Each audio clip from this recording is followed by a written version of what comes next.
Welcome back to Yahoo Finance. I'm Jerry Blikre. Well, you ever want to own your own football club? That would be soccer for us Americans. Well, Tylis did, and he's invested in Club Necaxa. I think that's the right pronunciation. Thanks for joining us. This is a fascinating story because you were just searching around for a club to invest in. What was your journey and how did you decide on this one?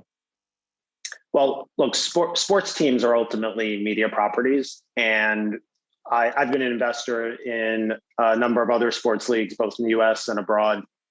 And once I realized how popular the Mexican Soccer League is in the United States, and in Mexico, it is the combination of football, basketball, baseball, hockey, all rolled up into one. In the US, I realized that there are more people watching Liga MX, which is the main Mexican soccer league where we're an investor. There are more people watching those games in the United States per game on average than the Premier League and Major League Soccer combined. And once I saw that and realized it, I felt like there was a massive opportunity. And then there's also some very meaningful long-term tailwinds where, currently there are nearly 60 million Hispanic Americans. That number, more than half of those are Mexican Americans. That number is projected to double in the next 20 years. And so we feel like we've got some really interesting macro tailwinds behind our investment. So Al, you've got this NFT offering now that allows those fans to really be invested even more in this team. Why go that route? Why an NFT? So one of the things we wanted to do here is the club has been run incredibly well by the Tinajero family. This club has been around for 98 years.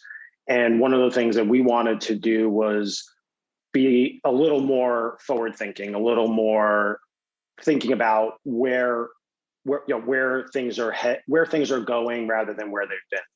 And for us, NFT, and this is the first ever of its kind where the NFT will actually afford you an economic interest in a major professional sports team. And ultimately, I see a lot of professional sports teams going this way. I see ultimately the democratization of ownership of sports teams. And at the end of the day, fans are the lifeblood of these teams. And the more we can engage with our fans, the more our fans can feel like they own something. I think that is going to drive interest, that'll drive attention, and that'll ultimately create a greater, stronger fan engagement with our club and with the league generally. And I know you've got one more day until the bidding closes. What kind of take-up have you had?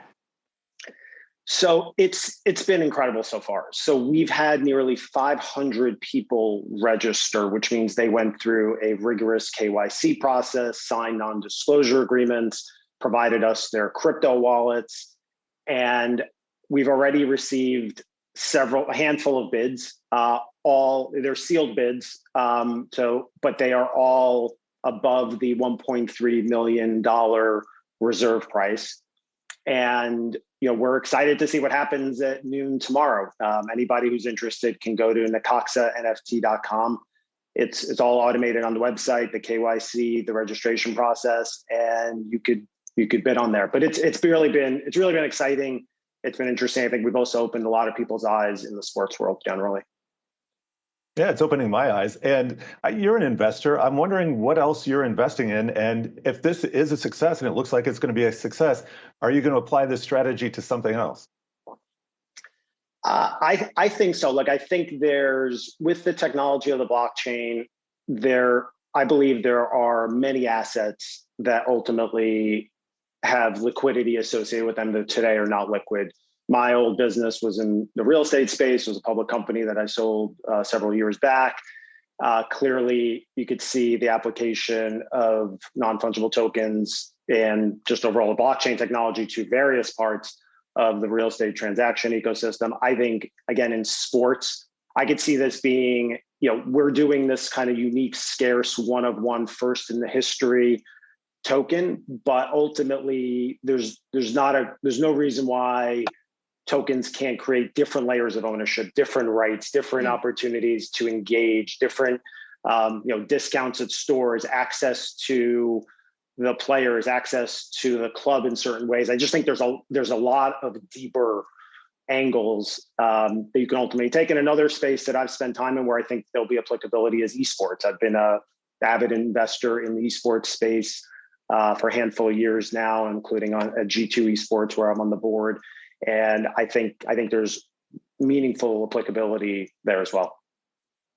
Yeah, I mean, to the point you made, Al, it's interesting how with NFTs in sports, we've seen it applied to obviously highlights with those tokens being issued. You talked about merchandise. We've seen that side explored too, but ownership is a new one. And you're the first one to do this. What's the structure you think other sports teams can follow based on the experience you've had so far with this offering? Yeah, and there's a lot going on in the NFT space, right? And that is the unique aspect of this. And so structurally, the way we've done it is we've bought 50% of the club. We have a US based LLC that owns 50% of this team.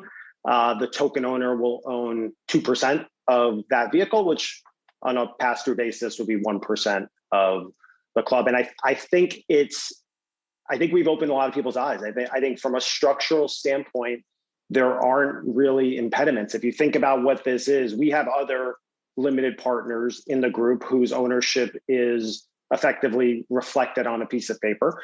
And in this case, the ownership is reflected in a unique digital asset. And so it feels like a big leap. And I think, again, we've opened a lot of people's eyes, but at the same time, structurally, it's really not all that different. It's really just using the blockchain technology, using a digital asset to represent something that other investors are already a part of.